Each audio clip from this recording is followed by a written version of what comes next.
days since the puzzling death of 18-year-old Nolan Wells, investigators have undertaken a painstaking effort to reconstruct the events that unfolded on Horn Island, a remote barrier island about 10 miles off the Mississippi coast. The investigation has unfolded rapidly since Wells disappeared on the 4th of July from the island he was visiting with high school friends. While those friends returned to the mainland, Wells' body was found days later in the water. Now the search for answers extends well beyond the remote island. As public interest escalates, investigators are working to piece together Wells' final hours while his family continues to press for transparency and answers. The young man's death has stoked speculation and distrust, in part due to Mississippi's fraught racial history and the fact that Wells appeared to be the only person of color in an image with friends on that trip. Wells graduated in 2025 from Ocean Springs High School in the coastal Mississippi town of Ocean Springs, just east of Biloxi. He then enrolled in Southwest Mississippi Community College, where he was a wide receiver on their football team. On the evening of July 3rd, the teen made his family salmon for dinner before leaving to spend the night with his friends ahead of the holiday weekend. It was a hug and a kiss, and he left, said Christine Wansley, his mother.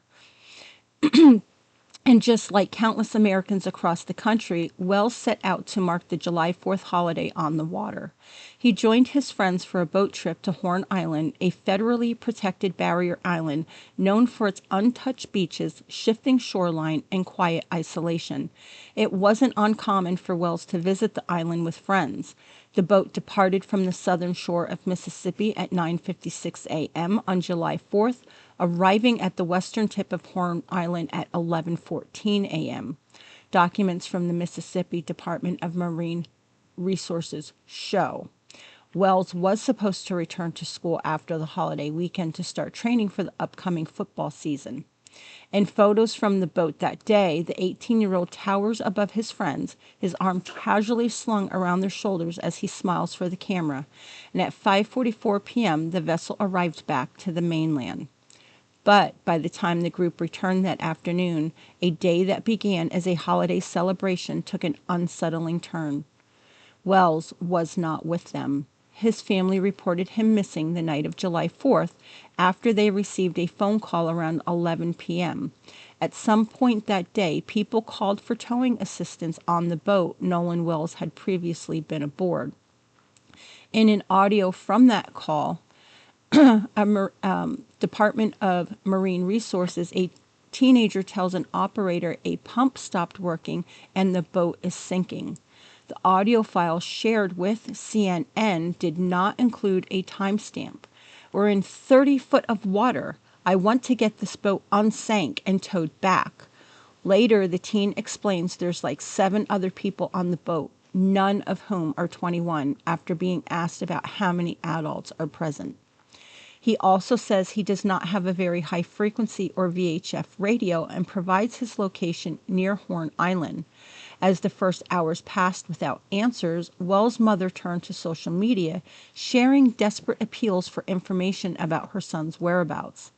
In a post on the morning of July 5th, Christine said she and her husband had possession of their son's cell phone and that they traveled to the island to search for him. Now, Tashima Hands, the mother of one of Wells' friends, retrieved the phone for the family after tracking it using Snapchat to a house where a lot of people were gathered, adding that it took about 15 minutes for someone to find the phone and give it to her. Christine said that when she went through her son's phone, it struck her as too clean because there were no videos or pictures in Snapchat from the day he was on the island. She said, I know my child well. If he has a phone out all the time at home, he's definitely going to have a phone out whenever he's out and he's doing things with his friends. So that was just really hard to believe that there was nothing there. The worried mother posted photos she was given of Wells on the night of July 5th, which she said were taken during the July 4th boat trip. The teen at 6'1" smiles for the camera in blue swim trunks and sunglasses. That day, the Jackson County Sheriff's Department publicly announced they were coordinating with the United States Coast Guard and Mississippi's Department of Marine Resources to search the island. Several of the friends who traveled with Wells told deputies that when they left, he was in the company of an unknown female and that he chose to remain on the island. But Javon Williams, one of Wells' friends who had seen him on the island on July 4th, said that account doesn't square with the person he knew. I've never known Nolan to stay back while his friends leave. He's always been a guy where if he rode with you, he's going to come back with you. That's always how he's been every single time. Wells' family has also said that they can't fathom why he would separate from his group of friends. We always taught him if you go with the group, you stay with the group. And on the evening of July 5th, in an email to Coast Guard authorities requesting search and rescue data related to Wells, a Department of Marine Resources official relayed a physical description of the teen on July 4th and wrote that Wells' alcohol intake was very heavy. Wells' toxicology report is not available, and it is unclear how Department of Marine Resource officials known that he had been drinking. As Christine's social media appeals gained traction online, several groups joined the search for Wells, including the United Cajun Navy, a nonprofit volunteer search and rescue group based out of Louisiana.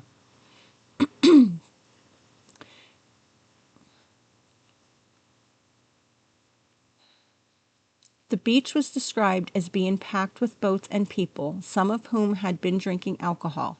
If someone had fallen in the water, strong rip currents that day may have posed a risk. Writing to her growing social media audience on July 6th, Christine said the family has so many questions. Our hearts are breaking. We keep waiting for Nolan to walk through the door with his beautiful smile and a joke, of course. We pray our son is alive and safe. But hours later, the search for Wells ended with the news his family had feared most.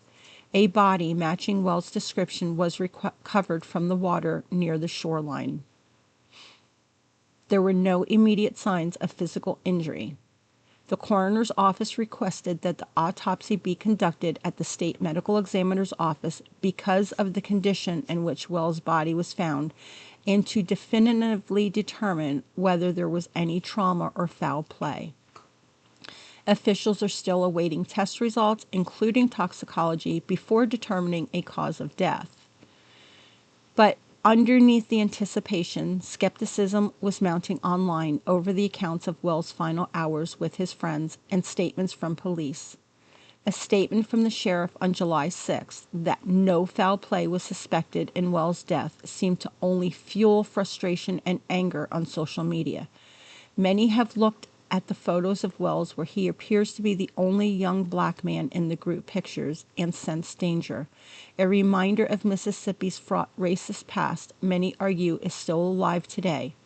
Others have taken to social media to post about their own experiences of being the only person of color in predominantly white spaces and the challenge that that can bring. The Wells family retained civil rights attorney Ben Crump on July 7th to represent them as the investigation into his death continues. Crump said that he has not spoken to the young men who were traveling with Wells because they have obtained legal representation. The Sheriff's Department on July 8th acknowledged the speculation circulating on social media, but noted investigators are working to establish the facts through eyewitness accounts, physical evidence, and other reliable information. Now, at a news conference on July 10th, Christine said the sheriff's statements also gave the family pause. I do absolutely respect law enforcement, but the accidental drowning thing, it made both me and his father uncomfortable. Why are we so quick to rush this? What were we wanting in transparency? At the end of the day, we want answers. She said the family requested an independent autopsy be performed because it is not adding up. We had his body flown from Mississippi to Washington, D.C. because his family wanted to make sure that they had a doctor who had no ties to Mississippi law enforcement to do an independent examination of their son's body. Wells' parents and their attorneys met with Jackson County District Attorney on July 15th. They said they did not learn of new information about the investigation, but agreed to have a mutual inspection of Wells' cell phone done by experts from each party. Nearly a month after Wells disappeared from Horn Island, many of the central questions surrounding his final hours remain unanswered, including why investigators have specifically asked for original unedited photos and videos taken on July 4th, particularly those depicting alleged altercations or containing images of, or believed to include, Nolan Wells. Right now, I know time is of the essence, but folks want answers 10 minutes ago. And unfortunately, that takes time to get the accurate information. It's going to take a lot of work. Authorities say they are also investigating online reports of an alleged altercation on the island on July 4th and whether it involved Wells. In one video recorded near the island on July 4th and widely circulated on social media after Wells' death, someone can be heard yelling as if in a heated argument. One of Wells' friends later said it was his voice, not Wells, on the video. In that video, you hear somebody yelling, "That is me." Wells' parents said they are pushing through their grief to figure out what happened to their son. At the end of the day, I would hope any parent would fight for their kids to find out if anything happened, said Christine. A GoFundMe launched for Wells' family to pay for his funeral expenses says he will be forever loved, forever remembered, and never forgotten. Some public figures have also stepped up to help cover the family's expenses. Civil rights activist and former football player Colin Kaepernick helped fund the independent autopsy, while filmmaker Tyler Perry will be covering funeral expenses. The funeral services have been scheduled for July 20th. Wells' mother described the gathering as a homegoing celebration for her son, which will include a party for friends and family at the Jackson County Fairgrounds. He would not want us to be sitting around crying and eating, so what we are going to do is kind of have a party to celebrate him. Horn Island remains much as it was before, surrounded by water and shaped by the tides. But for Wells' loved ones, that island where the budding football star often spent time represents something new entirely, a search for answers. They are still waiting to understand what happened to Nolan, a son, a teammate, and a friend whose life stretched far beyond the island where it ended. Now, as law enforcement continues to search for answers regarding the mysterious death of 18-year-old Nolan Wells, things are starting to unravel with those around the late college student. The case took a turn when a California man was arrested on Thursday in connection with the case. He faces federal charges for interstate transmission of a threatening communication for threatening Jackson County Chancery Judge Ashley Cole, the mother of a friend of Wells who was with him at Horn Island.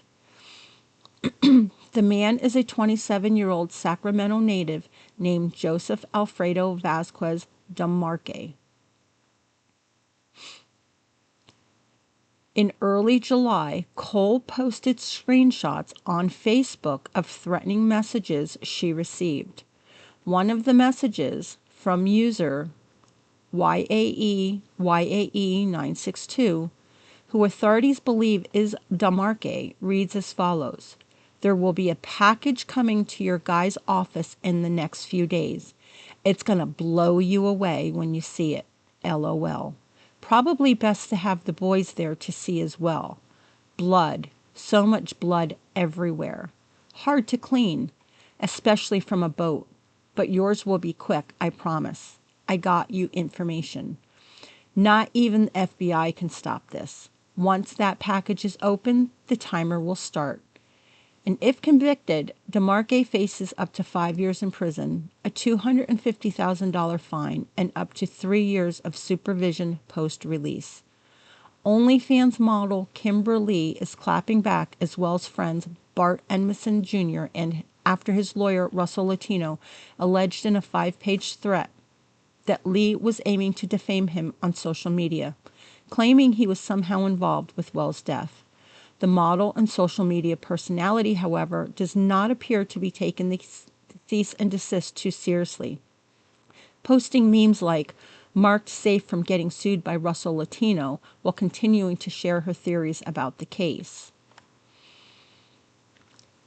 Oh boy. Well, thank you guys for spending time learning about this case. Remember, behind every headline is a real person whose story deserves to be told.